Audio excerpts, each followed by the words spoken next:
হয় নিশ্চিতভাৱে ক'ব লাগিব গ্ৰীষ্মৰ প্ৰকোপ বাঢ়ি অহাৰ লগে লগে বিভিন্ন ৰোগৰ আক্ৰান্ত দেখা দিছে গ্ৰাম্য অঞ্চলৰ কৃষক ৰাইজৰ আৰু এই মুহূৰ্তত মই উপস্থিত আছোঁ হাজোৰ বঙালপাৰা নিকটৱৰ্তী গাঁও পঞ্চায়তৰ অন্তৰ্গত কাৰ্যালয়ৰ চৌহদত উপস্থিত আছোঁ।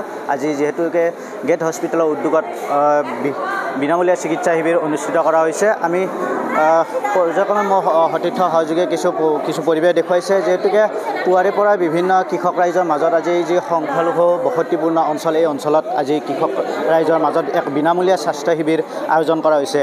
আমি কথা পাতিবলৈ যত্ন কৰিম যিহেতুকে আমি লগ পাইছোঁ গেট হস্পিটেলৰ পৰিচালনা সঞ্চালক মহোদয়গৰাকীক।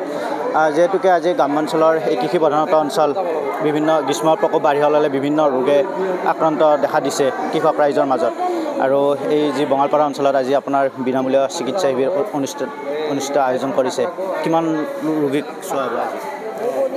এই বঙালপাৰা আমাৰ গাঁও পঞ্চায়তত আজি যিটো স্বাস্থ্য শিবিৰ পতা হৈছে গেট হস্পিটেলৰ সহযোগত পতা হৈছে আৰু ইয়াৰ সকলো ৰাইজ ইয়াতে উপস্থিত হৈছে। আমি প্ৰায় 200 ৰোগী আৰু 300 ৰোগীৰ আমি এটা আশা কৰিছোঁ। অলৰেডি 100 ৰোগীক আমি চোৱা হৈছে। বিভিন্ন ৰোগ এতিয়া গৰমৰ সময়, এই সময়ত ছালৰ বেমাৰ, স্কিন ডিজিজ, ডিহাইড্ৰেশ্যন, সৰু ল'ৰা ছোৱালীৰ পাতলা পায়খানা, জ্বৰ, কাহ সকলোৰে হৈছে আৰু গোটেই ভাৰতবৰ্ষৰ বিভিন্ন অঞ্চলত ক'ভিডৰো অকণমান চিন দেখা গৈছে। গতিকে সেইবিলাকৰ কথা আমি ৰোগীসকলক বুজাই দিছোঁ। আকৌ যিবিলাক ক'ভিডৰ যিবিলাক নিয়ম আছিলে সেইবিলাক আকৌ পালন কৰিব দিয়া হৈছে। এই ৰোগীসকলৰ মাজত দেখা গৈছে যে এই গৰমত সৰু ল'ৰা ছোৱালীৰ পাতলা পায়খানা, জ্বৰ, কাহ খুব বেছি হৈছে।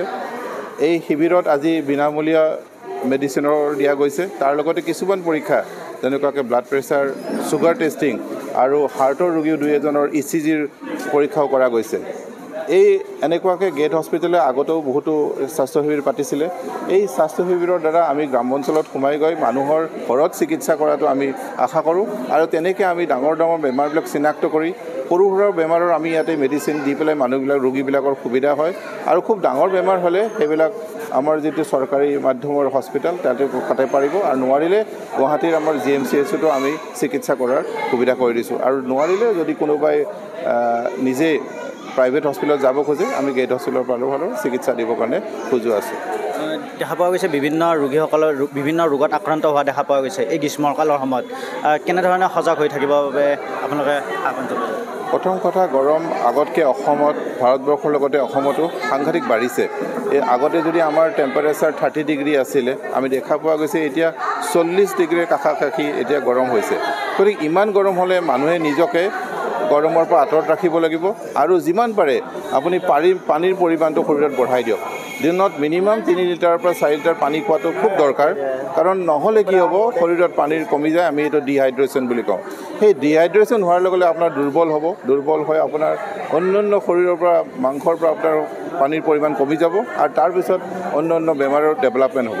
আৰু যিহেতু এই গৰমৰ সময়ত সৰু ল'ৰা ছোৱালীবিলাকৰ ডিহাইড্ৰেশ্যন হয়, গতিকে ORS তেওঁলোকক দিয়াটো খুবেই দৰকাৰ আৰু যদি জ্বৰ, কাহ হৈছে, পাতলা পায়খানা হৈছে, সোনকালে ডক্তৰক গৈ স্বাস্থ্য শিবিৰত গৈ দেখুৱাটো খুব দৰকাৰ। আৰু আজিকালি চৰকাৰৰ আমাৰ স্বাস্থ্যকেন্দ্ৰৰ ডক্তৰ ঔষধ পোৱা যায়, গতিকে খুব সোনকালে আহি যাতে ডক্তৰৰ পৰামৰ্শ লয় তাৰে মোৰ অনুৰোধ। অনুষ্ঠানত ইয়াৰ পিছতো হ'ব এই চিকিৎসা শিবিৰ? হয়, আমি ধাৰাবাহিকভাৱে এনেকৈ আমি বিনামূলীয়া স্বাস্থ্য শিবিৰ কৰি যাম।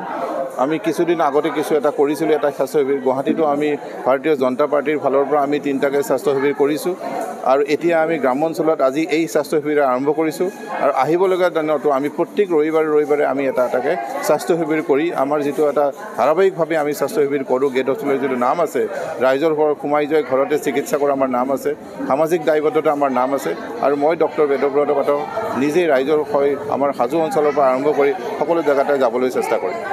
নিশ্চয়কৈ ধন্যবাদ জনাইছোঁ আমি ডক্টৰ পাঠক ডাঙৰীয়াক।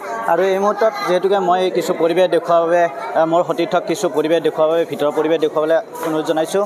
যিহেতুকে গ্ৰাম্য অঞ্চলৰ এই কৃষি প্ৰধানত সংখ্যালঘু অঞ্চল, ইতিমধ্যে 200ৰো অধিক ৰোগী আহি এই স্থানত উপস্থিত হৈছে।